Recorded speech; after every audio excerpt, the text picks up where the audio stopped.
बाबा साहब आम्बेडकर एक बात हमेशा कहते थे कि भारत में सामाजिक न्याय के लिए भारत का औद्योगिकरण होना बहुत जरूरी है, क्योंकि देश के दलित पिछड़ों के पास जमीन ही नहीं है, वो क्या करेगा। इसी सदन में अटल जी ने कहा था, वो शब्द आज भी गूंज रहे हैं इस सदन में, सरकारें आएगी जाएगी, पार्टियां बनेगी बिगड़ेगी, लेकिन ये देश रहना चाहिए।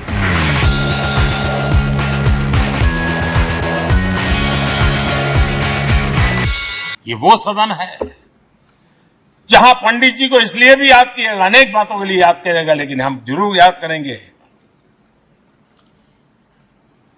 इसी सदन में पंडित नेहरू का at the stroke of midnight की गूंज हम सबको प्रेरित करती रहेगी। और इसी सदन में अटल जी ने कहा था, वो शब्द आज भी गूंज रहे हैं इस सदन में, सरकारें आएगी जाएगी, पार्टियां बनेगी बिगड़ेगी, लेकिन ये देश रहना चाहिए।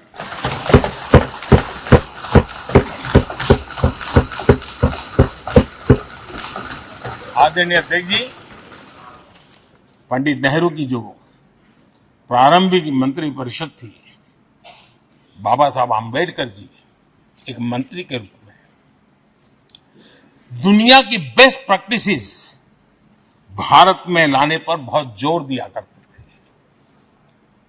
फैक्ट्री कानून में अंतर्राष्ट्रीय सुझावों को शामिल करने पर बाबा साहब सर्वाधिक आग्रही रहे थे, और उसका परिणाम आज देश को लाभ मिल रहा है। बाबा साहब आम्बेडकर ने देश को नेहरू जी की सरकार में वाटर पॉलिसी दी थी, और उस वाटर पॉलिसी बनाने में बाबा साहब आम्बेडकर की बहुत बड़ी भूमिका रही थी। आदरणीय अध्यक्ष जी,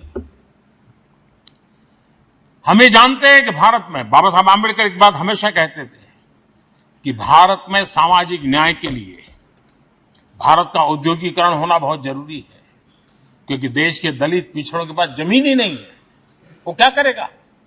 औद्योगिकरण होना चाहिए। और बाबा साहब इस बात को मान करके डॉक्टर श्यामा प्रसाद मुखर्जी, जो पंडित नेहरू के मंत्री थे, उन्होंने इस देश में और पहले वाणिज्य मंत्री के रूप में और उद्योग मंत्री के रूप में उन्होंने इंडस्ट्री पॉलिसी इस देश में लाई थी। आज भी कितनी ही इंडस्ट्री पॉलिसी बने, लेकिन उसकी आत्मा वही होती है जो पहली सरकार के थी, और उनका भी बहुत बड़ा अहम योगदान रहा था।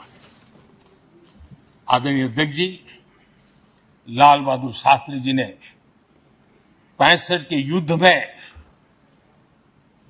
हमारे देश के जवानों में का हौसला बुलंद करना, उनके सामर्थ्य के लिए को पूरी तरह राष्ट्र में झोंक देने की प्रेरणा इसी सदन में से दी थी लाल बहादुर शास्त्री का। और यहीं पर उन्होंने ग्रीन रिवॉल्यूशन के लिए एक मजबूत नींव लाल बहादुर शास्त्री जी ने रखी थी। आदरणीय अध्यक्ष जी, बांग्लादेश की मुक्ति का आंदोलन और उसका समर्थन भी इसी सदन ने इंदिरा गांधी के नेतृत्व में किया था। इसी सदन ने इमरजेंसी में लोकतंत्र पर होता हुआ हमला भी देखा था, और इसी सदन ने भारत के लोगों की ताकत को एहसास कराते हुए मजबूत लोकतंत्र की वापसी भी इसी सदन ने देखी थी। वो राष्ट्रीय संकल्प भी देखा था, ये सामर्थ्य भी देखा था। आदरणीय अध्यक्ष जी, ये सदन इस बात का हमेशा ऋणी रहेगा, क्योंकि इसी सदन में हमारे पूर्व प्रधानमंत्री चरण सिंह जी ने ग्रामीण मंत्रालय का गठन किया था, रूरल डेवलपमेंट मिनिस्ट्री। इसी सदन में मतदान की उम्र 21 से 18 करने का निर्णय हुआ था, और देश की युवा पीढ़ी को इसका योगदान देने के लिए प्रेरित किया गया, उत्साहित किया गया था। हमारे देश ने गठबंधनों की सरकारें देखी, पीपी सिंह जी हो, चंद्रशेखर जी, और बाद में एक सिलसिला चला। लंबे अरसे से दिशा में देश जा रहा था, आर्थिक नीतियों के बोझ तले देश दबा हुआ था, लेकिन नरसिम्हा राव की सरकार थी जिन्होंने हिम्मत के साथ पुरानी आर्थिक नीतियों को छोड़ करके नई राह पकड़ने का फैसला किया था, जिसके आज देश को परिणाम मिलते हैं।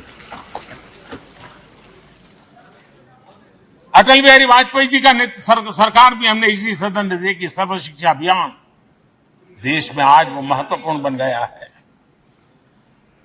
आदिवासी कार्यालय मंत्रालय अटल जी ने बनाया, नॉर्थ ईस्ट का मंत्रालय अटल जी ने बनाया, न्यूक्लियर ट्रेस भारत के सामर्थ्य का परिचायक बन गया।